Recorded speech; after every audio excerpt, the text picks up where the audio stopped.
একজনের দেখলাম যুব দলের, উনি একটা কি একটা সবুজ রঙের লাঠি দিয়ে একে মারে, তারে কি করে, তারে জিজ্ঞেস করে।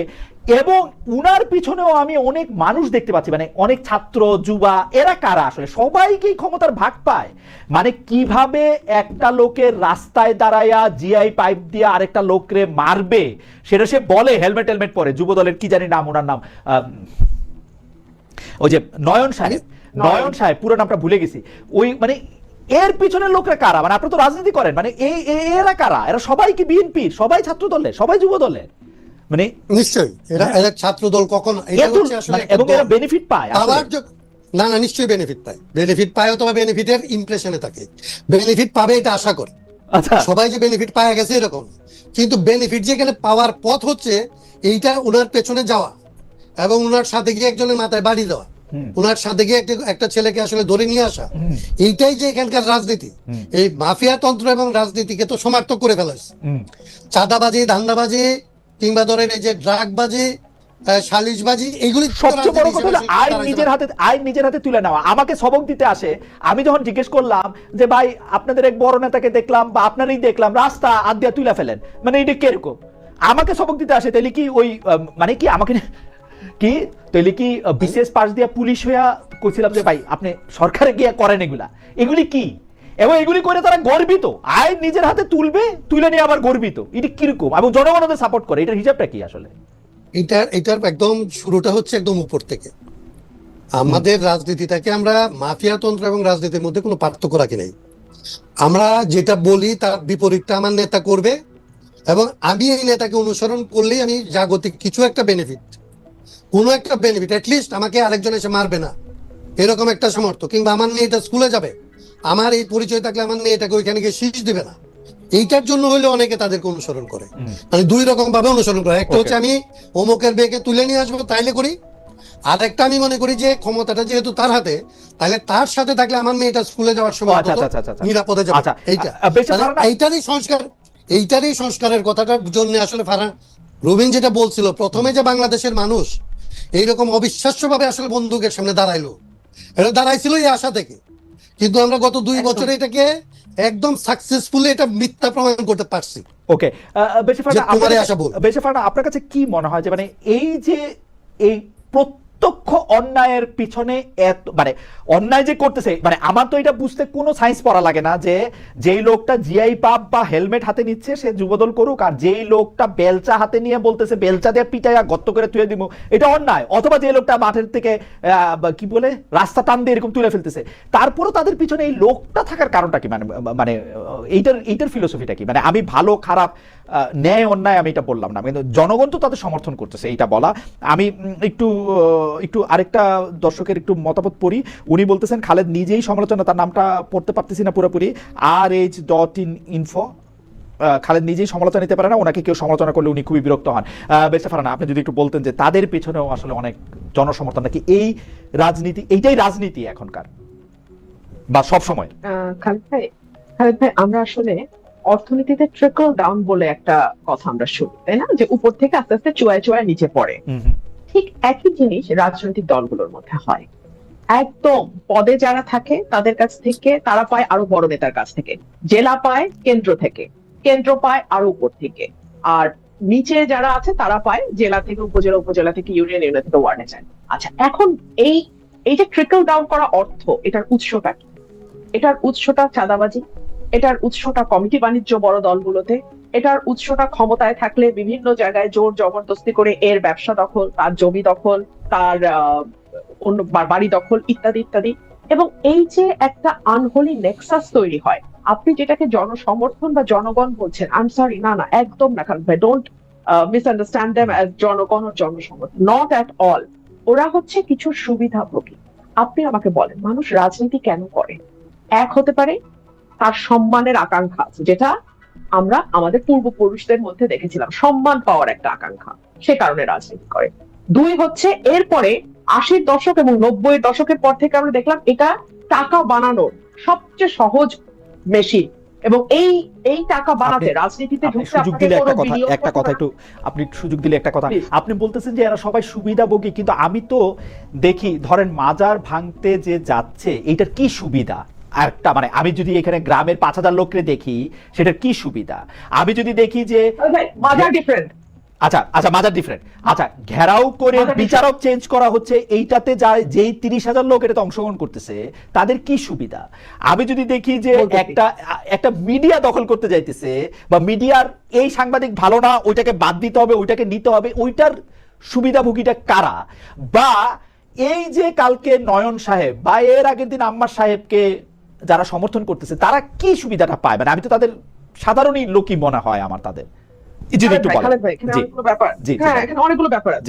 খালেদ ভাই আপনি শোনেন, ক্ষমতার সঙ্গে নয়ন বা আমি নাম না বলি এইরকম মানুষরা একেবারে খুব স্ট্রংলি কানেক্টেড, যাকে প্রধানমন্ত্রী নাম ধরে ডাকে। তো এইরকম একটা ছেলের পাশে যখন সে থাকবে তার পরিবার নিরাপদ থাকবে, তার আরেক জায়গায় চাঁদাবাজি করে টাকা আনাটা সহজ হবে, তার এলাকায় হুমকি ধামকি দিয়ে একটা ক্ষমতা বলয় তৈরি করা তার জন্য সহজ হবে। সো নয়নের পেছনে বা এরকম মানুষের পেছনে, আম্মারের পেছনে তারা থাকবে।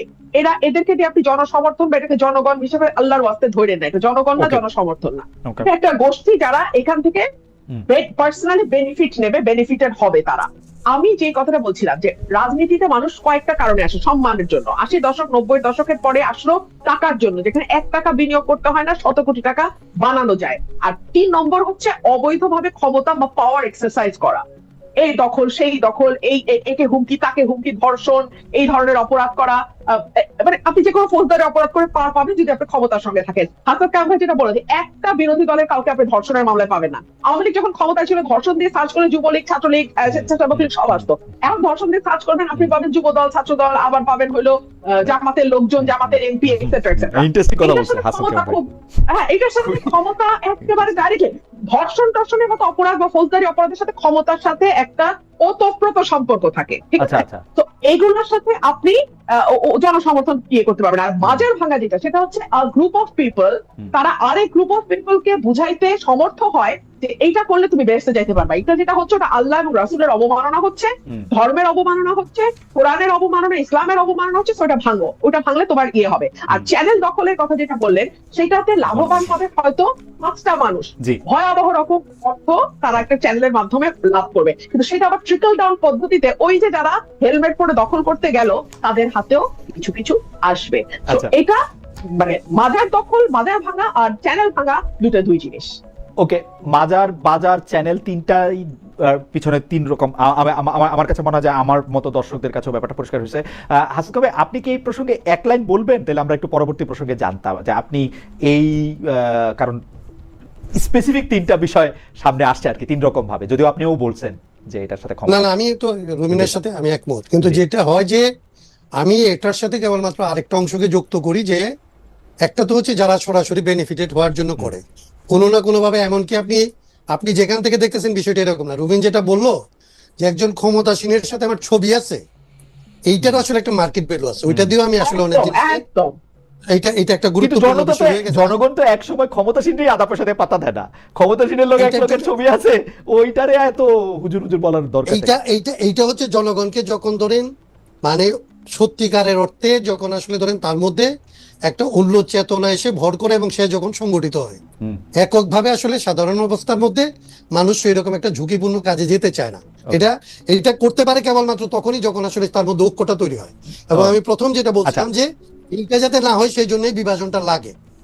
শাসন করার জন্য ব্রিটিশদের এই ডায়ালগ মানে ওই ভ্যাকসিন এখনো পর্যন্ত তার চেয়ে অনেক বেশি মাল্টিপ্লাই হয়েছে। এখন ধরেন পাড়ায় পাড়ায় বিবাদ, গ্রামে গ্রামে বিবাদ, এলাকায় এলাকায় সব রকমের ধর্মে মাঝাবে কত রকমের বিভাজন তৈরি করা যাবে, এটার জন্য আসলে সম্ভবত অনেক রকমের রিসার্চ এখানে হয়। আসলে আমি জানি না আসলে এটা হওয়া খুব সম্ভব, যেটা মনে হয় একটা মানে চাহিদা জরিপ জাতীয় একটা বিরাট মার্কেট আছে, চাহিদা জরিপ জাতীয় একটা মানুষ আছে। আমি আমার কাছে মনে হয় এটা হয়। আমি খেয়াল করি আপনাদেরকে আমি অনুরোধ করব যে মিডিয়াকে এটা দেখার জন্য, এটা নিশ্চয়ই আছে। কারণ এত ক্রিয়েটিভ ভাবে মানুষকে ধরেন মানুষের যেখানে যেগুলো নিয়ে তর্ক করার কথা কোনো তর্ক আপনি পাবেন না। আচ্ছা 71 সাল নিয়ে কোনো তর্ক হইতে পারে? এটার কোনো তর্ক ভাই আপনি 55 আসলেই 1971 সাল আমাদের জন্য খুব গুরুত্বপূর্ণ। কিন্তু আমি জাস্ট কারণ ভাই আপনার সাথে শেয়ার করার জন্য বেশে ফারানো এখানে আছেন, সাক্ষ্য দিতে পারেন, কারণ বেশে ফারানো একটা সাংঘাতিক এলাকায় নামাজে আপনি কিভাবে দাঁড়াবেন, আপনি সালাত আদায়টা কিভাবে করবেন, এইটা নিয়ে একজন আরেকজনকে কাফের বলতেছে, সম্মানিত আলেমদের একজন আরেকজন। আপনি দাঁড়ায়া মানে জোরে আমিন কিভাবে বলবেন নাকি আস্তে আমিন বলবেন, আপনি দাঁড়ায়া মিলাদ পড়বেন নাকি কি বৈশা মিলাদ পড়বেন, আপনি কোলাকুলি করবেন কি করবেন না, কেমনে করবেন? আমরা বিভক্তি ভালোবাসি, আমাদের কাছে ওইটাই মনে হয় এবং ওইটা দিয়ে আমরা জান দিয়ে দিতে পারি। আমি সত্যি মানে জান জীবন মান দিয়ে দেওয়ার জন্য বাংলাদেশে কিন্তু সত্যি সত্যি একজন চ্যানেলাইতে উনি কাজ করতেন, একজন মাওলানাকে গলায় ছুরি দিয়ে জব করে ফেলা হয়েছিল, অন্য কোনো কারণে। আমি এটাই বলছিলাম, জি মানে এই বিভক্তিটা কিন্তু মানে সাংঘাতিক, মানে এটা তো একটা অস্বাভাবিক ঘটনা। এটা তো আপনি জানেন যে এটা আসলে মানুষের তো এটা বৈশিষ্ট্য না। মানুষের বৈশিষ্ট্য হচ্ছে মিলে থাকা, মানুষের বৈশিষ্ট্য ভালোবাসা। কেমনে বুঝবো? আমি তো দেখি মানুষের বৈশিষ্ট্য বিভক্তি, আর্জেন্টিনা জার্মানি না না না ব্রাজিল। না, এইটাই হচ্ছে যে এটা কয়েকশো বছর হয়েছে, বেশি দিন না। বাংলাদেশের মানুষের মধ্যে কিংবা এই অঞ্চলে এটা ধরেন কয়েকশো বছরের কেবলমাত্র, এইটা এর আগের ব্যাপার না। আর এইটা আমরা গত 15 বছরে এটার সাথে ক্ষমতার চর্চাকেও আরো নগ্নভাবে যুক্ত করছি, মানে যখন যেটা সুবিধা হয়েছে। এবং এইখানে প্রচুর ক্রিয়েটিভিটি আছে যেগুলি কোন রকমের কারণ নাই, সেই জায়গাগুলিতে ওরা বিভাজনটা তৈরি করতে পারে। অ্যাবসলিউটলি ফুটবল খেলা নিয়ে একদম আর্জেন্টিনা অনুভূতি, মেসি অনুভূতি, ব্রাজিল অনুভূতি, নেইমার অনুভূতিও আছে, কি যে নাই। প্রত্যেকটার আসলে সামাজিক ইফেক্ট আছে এবং এটা রাজনৈতিক লাভ আছে। সেই রাজনৈতিক ফায়দাটা তোলার জন্য ধরেন এটাকে কাজে লাগায়। আমি মনে করি যে এই যে ক্ষমতাটাকে চর্চা করার জন্য এবং ক্ষমতাসীনরা এই বিভাজনগুলির ধরেন বিভিন্ন পক্ষে বিভিন্ন জন একই সাথে থাকে, এই পক্ষেও থাকে ওই পক্ষেও থাকে, এইভাবে করতেছে। সো আমার কাছে মনে হয় যে এই জায়গাগুলি রাজনীতিতে আমরা যারা এটার বাইরের রাজনীতি করতে চাই, রুমিনী হোক আমি হই, এরা আমরা যত ক্ষুদ্র শক্তি হই, আমার কাছে এটা আবার মনে হয় যে আমরা যদি আসলে রিপিটেডলি এই জায়গাগুলি ধরাই দিতে পারতাম, মানুষ কিন্তু ঐক্যবদ্ধ হয়। আমরা তো 24-এ দেখলাম, ধরাই দিলে মানে আপনার মারাত্মক ভাবে একটা মানে ট্যাগ খায় আরেক পক্ষের লোক বলে সন্দেহ করার কারণ তৈরি হবে, এবং ভিতরে ভিতরে কি আছে, আপনি কত ডলার পাইছেন এটা বারবার আপনাকে শুনতে হবে। আমরা তো জানি না রুমিন কত ডলার পাচ্ছে, হ্যাঁ সেইটাই আমার কিভাবে কি ওগুলি নিয়েও একটা কথা চলতে থাকে। এটাও পারছে তারা, এটাও পারছে আসলে, এটাও পারছে। আমি এটাও বলবো, যে কোনো কিছু, আমি বলবো যে যে কোনো কিছুকে সন্দেহ করা এবং যে কোনো কিছুকে সন্দেহ মানুষ তো এইটাও ভাবতে পারে যে আমি এটা ভুল করে করছি, কিন্তু মানুষ এটা ভাবে এটা আমি টাকা নিয়ে করছি, এটা হচ্ছে একটা ঝামেলা। একদম, এটা হচ্ছে একটা ঝামেলা। একদম, যাই হোক, এটা তারা পারছে। দুইজনের কাছে দুইটা স্পেসিফিক প্রশ্ন আছে, আমি দুইটা স্পেসিফিক প্রশ্ন নিয়ে যেতে চাই, শেষ দিকেই চলে আসছে। আমি দর্শকদের কাছে জানতে চাইছিলাম, দিল্লিতে যে অনুষ্ঠানে শেখ হাসিনা বক্তব্য দেবেন তাতে মোদী সরকারের সমর্থন নেই দাবি করছে ভারতের পররাষ্ট্র মন্ত্রণালয়। দর্শকদের কাছে আমরা জানতে চাইছিলাম যে প্রিয় দর্শক, একথা সঠিক বলে মনে করেন কিনা? শতকরা 13 ভাগ মনে করেন যে এটা সঠিক, শতকরা 87 ভাগ মনে করেন যে এটা সঠিক না। ব্যারিস্টার ফারহানার কাছে যে আমাদের স্পেসিফিক প্রশ্ন, সেটা হচ্ছে যে আপনি আমাদেরকে দেওয়া সাক্ষাৎকারে এবং আরো দু একটা জায়গায় তো নিশ্চয়ই আমি শুনছি আরো কয়েকটা জায়গায় যে আপনি বলছেন যে মার্কিন বাণিজ্য চুক্তি, হামে শিশু এসব বিষয়ে সংসদে কথা বলতে চাইলেও আপনি আসলে যে নোটিশ দেওয়ার জন্য যে ন্যূনতম 5 জন লাগে, সেই 5 জন এমপি আপনি পান না বা বিরোধী দলের সহযোগিতা পান না। আমরা কিন্তু যখনই বিরোধী দলের কোনো এমপিকে পেয়েছি, তাই সেই নিয়ে এনসিপি হন বা জামাত ইসলাম, তাদের কাছে জানতে চেয়েছি, তারা আমাদের বলছেন যে ব্যারিস্টার ফারহানা আমাদের কাছে আসেন নাই।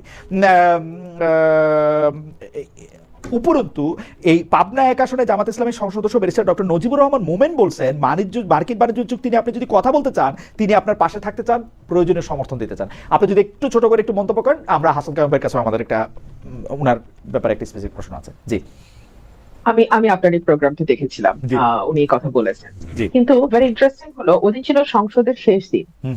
তাহলে এর আগে যে 1.5 মাস সংসদ চললো, ওনারা তো বিরাট দল, 5 জন কিচ্ছু না, 77 জনের মধ্যে 5 জন, একটা তুড়ি দিলে 5 জন চলে আসে। ইভেন এনসিপিরও মহিলা আসন মিলায় 10-এর উপরে বোধহয় সংসদ সদস্য, 9 বা 10 এরকম, তারাও 5 জন, কিন্তু কোনো ব্যাপার না, 5 জন তারা বলতে পারে। তারা কেন এটা নিয়ে আলোচনা করতে চাইলো না? 1 2 হচ্ছে, আপনি এখন যাকে বলবেন, আমি তো আর এভিডেন্স রাখি নাই যে আমি কাকে কাকে অ্যাপ্রোচ করে। বেশি ফারহানার ইয়াটা একটু আমরা বেশি ফারহানার জন্য একটু ওয়েট করি, বেশি ফারহানা কখন আসবেন। হাসান কামাল, এই মার্কিন বাণিজ্য চুক্তির অবস্থান নিয়ে মানে সংসদের অবস্থানটা, মানে সরকার বিরোধী দলের সংসদ সদস্যের অবস্থান কি একই রকম নাকি? মানে তারা জিনিসটা নিয়ে কথা বলতে চায় না, হাসাস বা এটা ভালোই, তুমি বোঝো না, তোমার এটা তো একটা ভালো কাজই, মানে আমার কাছে দুজন মানে একরকম না, বিরোধী দল একটু অগ্রসর, একরকম না, বিরোধী দল একটু অগ্রসর, এটা আপনি মানে ওই রিডিংটা আপনার হবে। আমি কেবলমাত্র এটা বুঝি না যে ধরেন এদের যেটা, আমি ধরেন এটা পার্লামেন্টের পারফরমেন্স বলেও তো একটা জিনিস আছে, এটা তো আলোচনা করা, এটাতে তো তাদের এরকম হইতো না যে তাদেরকে অবশ্যই একেবারে বিরোধী অবস্থান নিতে হতো। একটা জিনিস এই রেওয়াজটা কেন চালু করবে না যে একটা চুক্তি হলে এটা পার্লামেন্টে আলাপ করতে হবে, এটা 145 এর একটা ধরেন কনস্টিটিউশনাল বাইন্ডিংস, ওই বাইন্ডিংসটা কেন তারা আসলে নিবে না, নিয়ে ধরেন আলাপ করে বলে দেখ না যে এটাই আমাদের দরকার ছিল কিংবা এটাই লাভজনক, এটা ভালো, এটা খুব ভালো চুক্তি, আগে করি নাই, এটা আমাদের একটা আফসোস, এটা ভুল হয়েছে, এটা ভুল হয়েছে, ওইটা নিয়ে তো একটা এইটাও তো করতে পারতো। কিন্তু এরা, আমি দুইটা জিনিস একদম পার্লামেন্ট মেম্বারদের বুঝি না, আমি রুমেনকেও বলবো যে আমাদের যে পার্লামেন্টারি প্রসিডিউর যেটা আছে এইটা হচ্ছে সবচাইতে অগণতান্ত্রিক একটা প্রসিডিউর। আমি অনেক এমপি সাহেবদেরকে আলাদা আলাদা করে বলছি যে আপনারা নিজেদের ক্ষমতাটা বাড়ানোর জন্য হলো পার্লামেন্টারি প্রসিডিউরটা অ্যামেন্ডমেন্টের জন্য বলেন, এটা সংস্কারের জন্য কথা বলেন, এইটাকেও বলেন।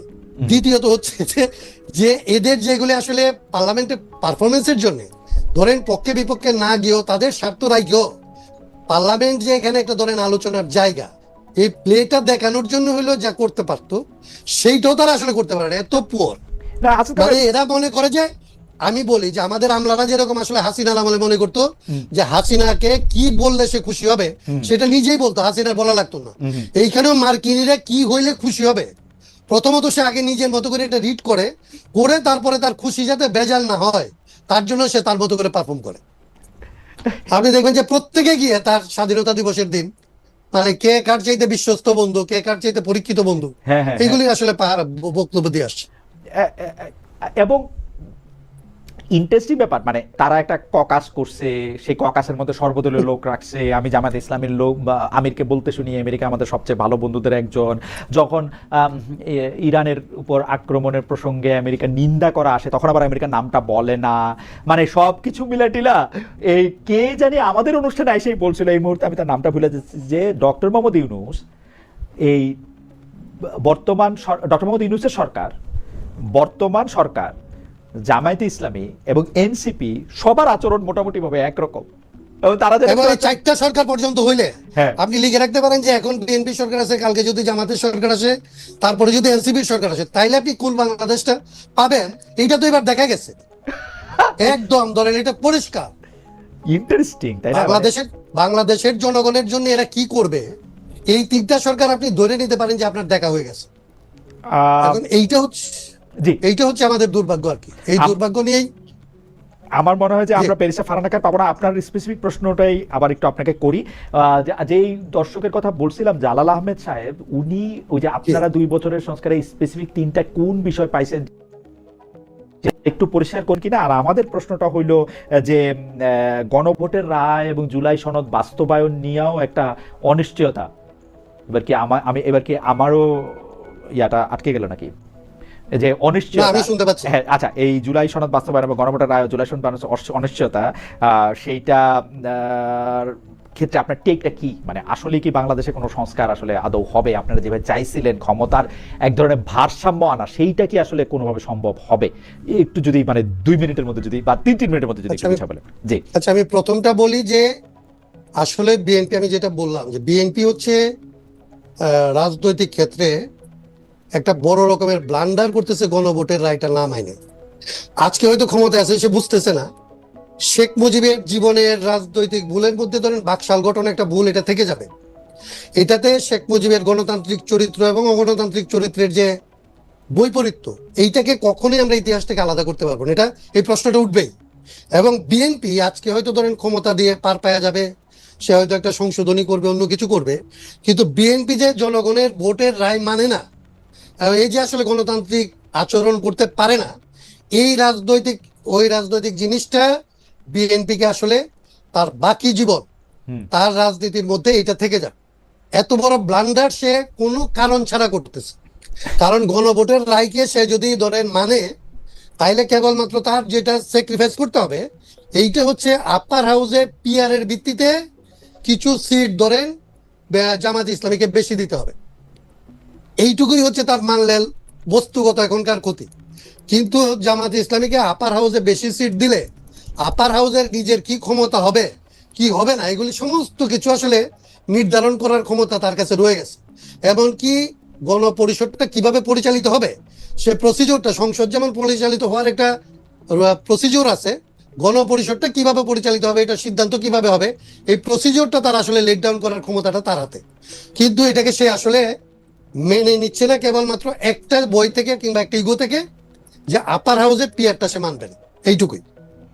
দুই নাম্বার যেটা আপনারা এইটা আমি বলি, এইটা 2 নাম্বার যেটা আপনার প্রশ্নটা, এটা হচ্ছে যে আমরা বাংলাদেশে আসলে সংস্কারটা এখন করতে পারবো কি পারবো না, এটা নিয়ে বিএনপির যে আসলে চলা, বিএনপির ফিলোসফি, আমরা যখন বিএনপির সাথে একসাথে ছিলাম, বিএনপির সাথে আমাদের মানে গণতন্ত্রের একটা ফিলোসফিক্যাল পার্থক্য আছে। বিএনপি মনে করে একটা শক্তিশালী সরকার লাগবে, আর আমরা যারা ডেমোক্রেসিটাকে বুঝি যে সরকারটা দুর্বল হওয়া লাগবে, জনগণকে শক্তিশালী করতে হবে। এইটার মধ্যে একটা ফিলোসফিক্যাল ডিবেট আছে। না বিএনপি এখন পর্যন্ত কিন্তু আসাদ ভাই, তৈলা সরকারে গিয়ে মজাটা কি? আমি ইচ্ছা মতো আমার লোক নিয়োগ দিতে পারবো না, আমার আমার তো মজাটা কি? আমি কেন করবো এটা? আপনি যদি রাজনীতিটাকে, ওই যে রুমিন যেটা বলছেন, আপনি যদি রাজনীতিটাকে মনে করেন আপনি মানুষের ভালো করার জন্য করবেন, মানুষকে আসলে মানুষ হয়ে ওঠার পথে আপনি এই ক্ষমতাটাকে ব্যবহার করবেন, মানুষের মধ্যে যে সমস্ত ইভিল ডিভাইসেস আছে এগুলিকে আসলে দমন করার জন্য এবং মানুষের আসলে মানবিক জায়গাটাকে বাড়ানোর জন্য, ওই সত্তাটার বিকাশের জন্য রাজনীতি করবেন, তাইলে একরকম। আর আপনি যেটাকে বলছেন মজা করার জন্য, ইবলিশগিরি করার জন্য, না সবসময় মাফিয়াগিরি করার জন্য, শুধু ইবলিশগিরি মজা না। হাসান কবে আপনি খেয়াল করেন, আপনি বৃহত্তর ময়মনসিংহ এর মানুষ, আমি জেলার নাম নেওয়ার জন্য বৃহত্তর ময়মনসিংহটা আমি বললাম, ওইখানের বড় বড় নেতাদের আপনি খেয়াল করেন, উনারা পারলে পুরা বাংলাদেশের বাজেট ধইরা নিয়ে এসে ময়মনসিংহে দিয়া দেয়, নিজেরা খাওয়ার জন্য না। কিন্তু উনাদের মধ্যে বড়রা পারলে 10টা লোককে চাকরি দেয়, মাথায় বাংলাদেশ নাই, উনার কনস্টিটিউয়েন্সিটা আসে। তার ফলে মানুষ তো উনার পিছনে থাইকা উনাকে স্থানীয় জননেতা বানায়, কালক্রমে সে জাতীয় জননেতা হয়। এইটাই তো বাংলাদেশের পলিটিক্যাল সিস্টেম, যে আমার লাভ হয়, আমি হাসান কামালের পিছনে ঘুরলে হাসান কামাল ভাই আমাকে একটা ডেপুটি অ্যাটর্নি জেনারেল বানায় দেয়। মানে আমি কথার কথা কইতেছি, মানে উনি নিশ্চয়ই আমার তাইলে এই রাজনীতিতে তো বদলানোর কথা ছিল। এটা বদলাইতে হইলে তো আপনার ডিমান্ডের জায়গা থেকে না বদলাইবো, এটা কেমনে সাপ্লাই জায়গা থেকে কেমনে বলে? আমরা আমাদের দুর্ভাগ্য হচ্ছে বাংলাদেশ এই ডিমান্ডগুলিকে দাঁড় করানোর জন্য যে ধরনের একটা স্বাভাবিক সমাজ লাগে, যতদূর স্বস্তি লাগে ততদূর স্বস্তি আমরা কখনোই আসলে পাই না। এরা যেটা করে আমাদেরকে বারবার, আমাদেরকে যারা রুল করে তারা বারবার আমাদের জীবনটাকে দম ফেলানোর স্বাধীনতার মধ্যে আটকে রাখতে চায়। এবারও আবার ধরেন ঘুমের আইনটা পর্যন্ত যে বিএনপি ধরেন এই জায়গায় রাখলো, তার মানে কি? তার চেয়ে বেশি ঘুম তো কারো হয় নাই। তো সে যে গুম কমিশনের আইনটাকে আটকায় দিতে চায়, তার মানে সে আপনাকে গুমের ঘরের মধ্যে রাখতে চায়। আচ্ছা কই রুমিন একটু ঢুকতে চেষ্টা করতেছে, তো রুমিনের যদি বেঁচে ফারানা যদি ঢুকতে পারে, সেজন্য আমরা 2টা মিনিট একটু, কিন্তু আপনি আমাকে একটু টেকনিক্যাল জিনিস বুঝান তো, যে গুম কমিশনের আইনের ক্ষেত্রে যেইটা নিয়ে আসলে মেইন ঝামেলা আমি দেখতে পাইতেছি, বা সে বিএনপি যেখানে ভয় পাইতেছে যে আমি তদন্তটা পুলিশের কাছে না রাখা গুম কমিশনের কাছে রাখলে গুম কমিশনের এটা আমি একটা মানে একটা উপযুক্ত তদন্ত করতে পারবে এরকম, মানে আমি যদি ভালো জায়গা থেকে দেখি উপযুক্ত তদন্ত করতে পারবে এরকম একটা বডি আমি কই পাবো, কার এইটা আছে, সেজন্য আমি এটা পুলিশের কাছে রাখছি। কিন্তু খারাপ দিকটা হইলো আপনি তো পুলিশের বিরুদ্ধেই অভিযোগ করতে পারেন, তো পুলিশের যদি রাখেন তাহলে এটা আপনি কেমনে হবে? আবার আমি এই জিনিসটা বুঝি যে আপনি যেই কমিশনই রাখেন, তো সে কি তারেক রহমানের বিরুদ্ধে গিয়ে, মানে যেই রকম অথরিটি রাখেন, সে কি তারেক রহমানের বিরুদ্ধে গিয়ে কথা বলবে? এরকম তো আমরা দেখি নাই, কত কমিশনই তো দেখলাম। কিন্তু ছোট জিনিস বুঝাই দিতে একটু, মানে টেকনিক্যাল জিনিস প্রথমত হচ্ছে যে নীতিগতভাবে আপনি যদি ধরেন যে অপরাধী, তাকে যদি আপনি তদন্ত করতে দেন, তাহলে আপনার তদন্তের ফল কি হয় এটা তো আমরা জানি, এটা নিয়ে আমি কোনো আলোচনা করতেছি না।